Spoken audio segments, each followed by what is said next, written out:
Thursday, September 8th, 2016, Monaco 64, home of alternative economics and contrarian views.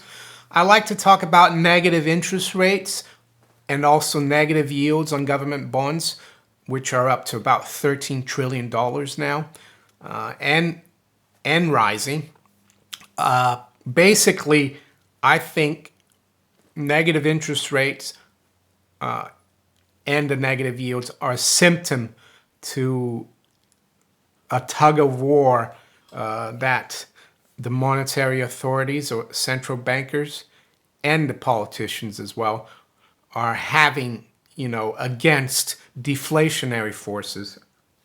And deflationary forces are the borrowers in the fiat money system, because a fiat money system necessitates ever-increasing debt.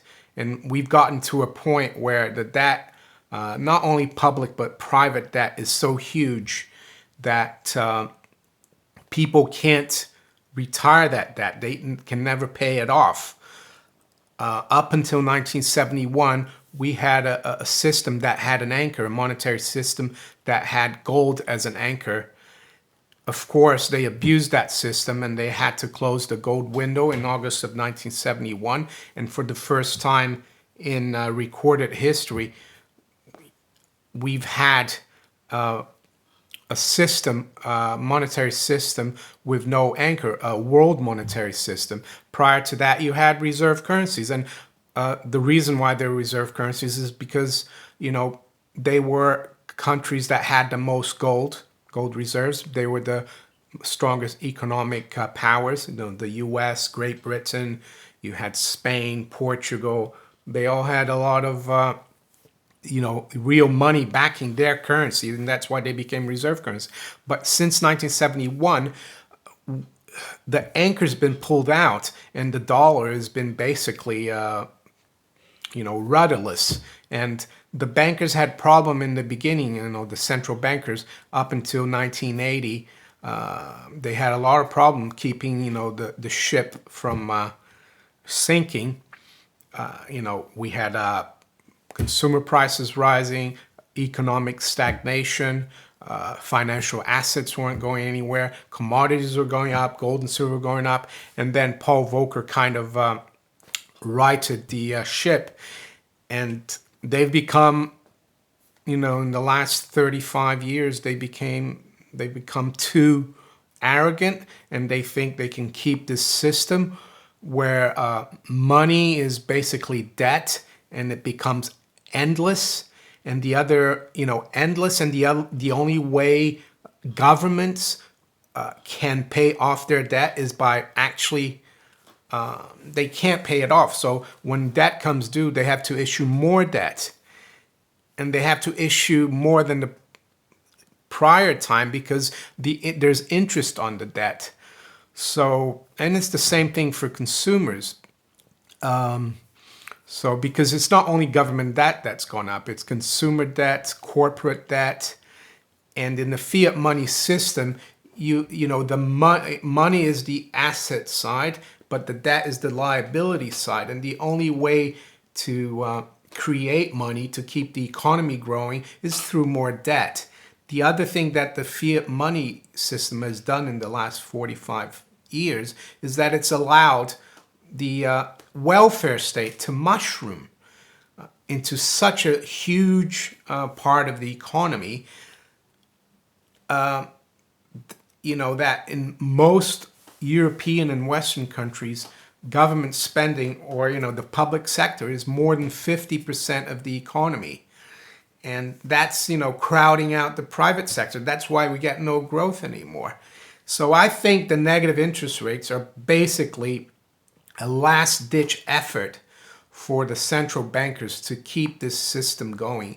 And believe me, central bankers, they're not into free market economics. They want to keep this never-ending fiat money system going of more and more debt, because when there's more and more debt, they make more money. When governments issue money, they go to the primary dealers at the Fed or, the gilt-edged market makers in the UK, and these guys, they sell the gilts to investors and they make a cut out of it. So that's what it's all about. And so we've come to a point where the economy cannot sustain the debt load anymore. So that's why the powers that be, the central banks, are giving the incentive to governments. Look, you keep borrowing, you're actually going to get paid to do that. So it's just crazy, in my opinion, that we've come to this point. So my analogy is that it's a tug of war between a deflationary collapse of the system or a hyperinflationary crack-up boom, which the Austrian School of Economics talks about. And the crack-up boom leads to the destruction of the currencies. And we don't know what's going to happen. I can't say who's going to win the war, the tug of war. But if the deflationary forces lose the tug of war, and when you see a tug of war, one side loses, but then the other side that wins actually falls down as well. So I think that's what's going to happen. We're not going to have a happy medium that can keep the system going because it's unsustainable. It's mathematically impossible. It's not even a moral or an economic law. It's a mathematical law that things can't keep going on forever, and they'll either explode out of existence, like a crack up boom, or they'll collapse out of existence. So that's how I see the negative interest rates.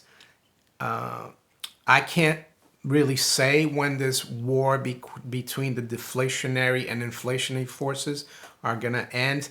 One thing I'm positive about is that they will not be able to keep a happy medium, because it's impossible, because we just have too much debt, and to keep the system going we need never-ending debt. So unless Martians fly onto Earth and say, oh, we'll take your debt, I don't see it ending well. When it's going to happen, I don't know. But I think we're close to a point where the tug of war game is going to be decided. Is it going to be the global deflationary depression forces or the hyperinflationary forces? We'll have to see. So if you enjoy my videos, please like, share them, and subscribe to my channel if you haven't yet. We also accept donations. We've got links to my Bitcoin address, PayPal address, and Patreon in the description section. Thanks for watching. Take care. Bye.